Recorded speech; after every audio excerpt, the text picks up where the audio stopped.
Two men journey to the bars and restaurants of Scandinavia to find amazing beers, always with the same question. Hey, what's on tap? It's time to find out. Hello, and welcome back to day 16 of the What's on Tap Christmas calendar. We are balls deep in Advent, and we are looking forward to more beers. We're pushing forward. We only know one direction, and it's forward. And we only know one speed, and it's maximum speed. Exactly. So why are we even talking? Why haven't we opened a beer yet? You wrapped this. I did. I'm very curious what it is. I have no idea what this is. It's a can. We knew that. Yes. It has some black. It's the Stigbergets. Stigbergets and Apex. Yeah. Back already.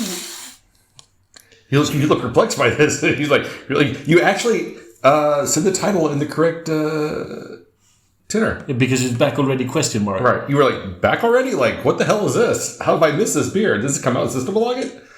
Did it? It did. Weird. So, okay, go ahead. So Stigbergets and Apex have made an imperial milkstout coming in at 12% ABV called Back Already? I just don't remember it. Obviously, because you were very perplexed by how did this Stigbergets beer get released that I would have no... Could I have tried it at something like Brewskival and then skipped it when it came out at Systembolaget? That is very possible. I don't remember. So I went through and I cataloged the beers that I have had as part of the Swedish beers I selected. And I don't believe you've had this one.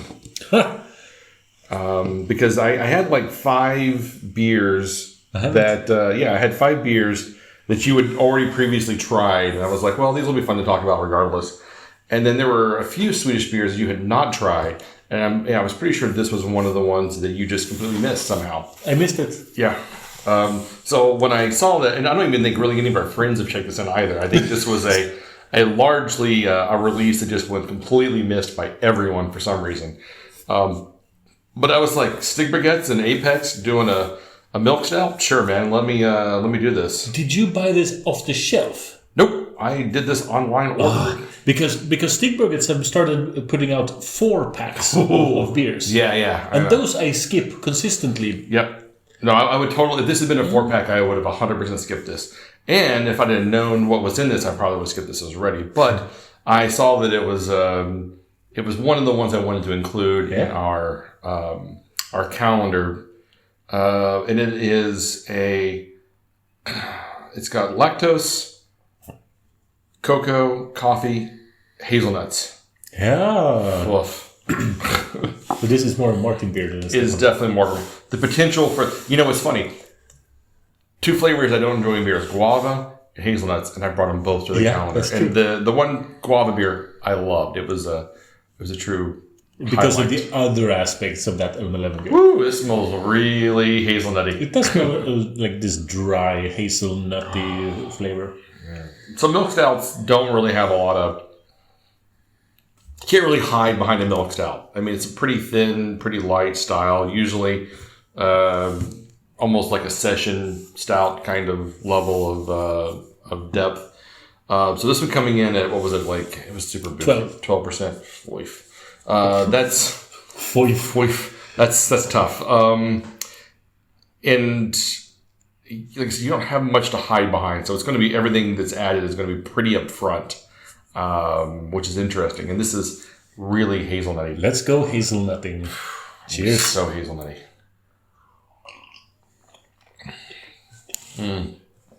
Okay.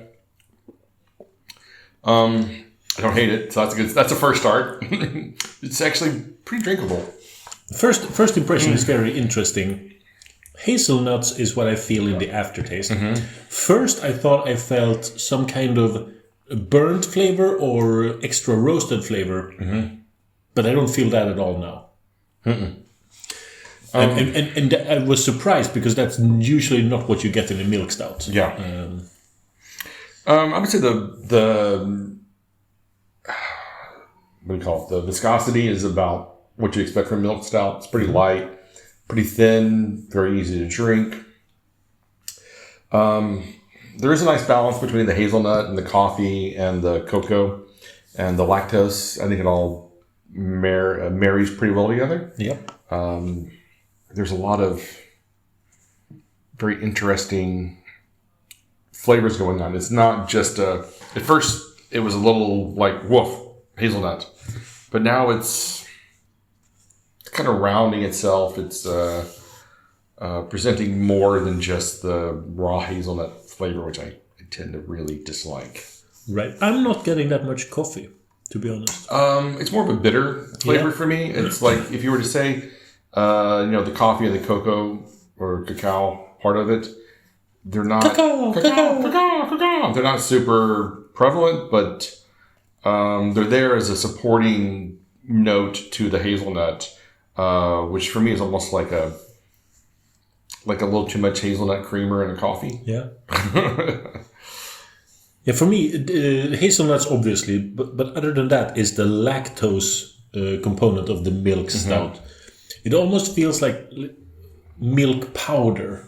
Yeah. If you know what I mean. Yeah, it's a weird one, but the weirdest thing is how I miss this. Because those two breweries, Stigbergets and Apex, and the stout would trigger so many alarms. Like, yeah, exactly. When I go through a list, I very much go like, oh, everything L11, yes. Everything. There are some breweries that I always buy. And something strong from Stigbergets, I will always buy. Like I said, I was really surprised that none of my friends had checked this in yet. Which means none of our drinking crew had checked it in. Right. I just checked, and Björn has checked it in as of recording this episode. Okay. Did he try it at a festival, or was it at did he have it like at home? Or I think it had it at home together with his friend Henrik. Okay. Back in November. Yeah. Like I said, it was a largely overlooked release for some reason. Definitely. No idea why. But I'm glad I was able to grab a can of it.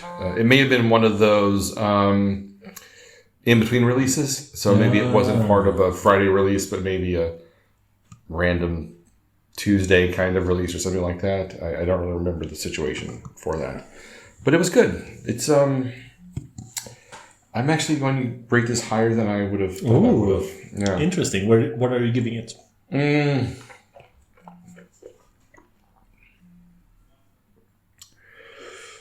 I think I'm going to give it a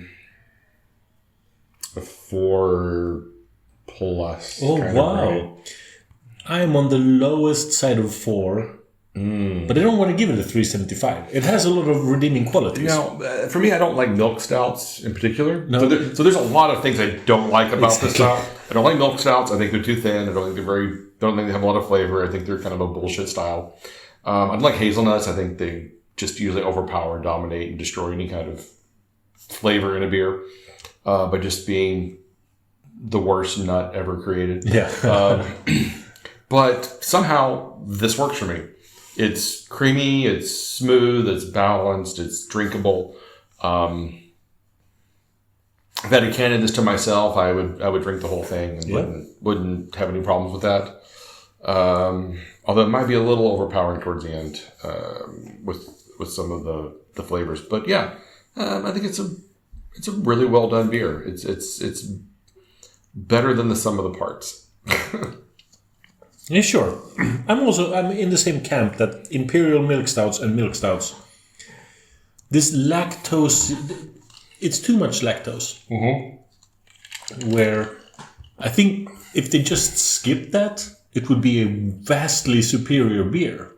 Well, for me, milk stouts are really just like colored water a lot of times. Yeah, there's almost no flavor. You have a low ABV. You don't have a lot of roasted malt backbone, and then you have a lot of lactose thrown in. So it's really all around as a style something I just usually tend to avoid. Yeah. But I just saw Stigbergets and Apex, and I was just like, fuck it, let's do this. Yeah.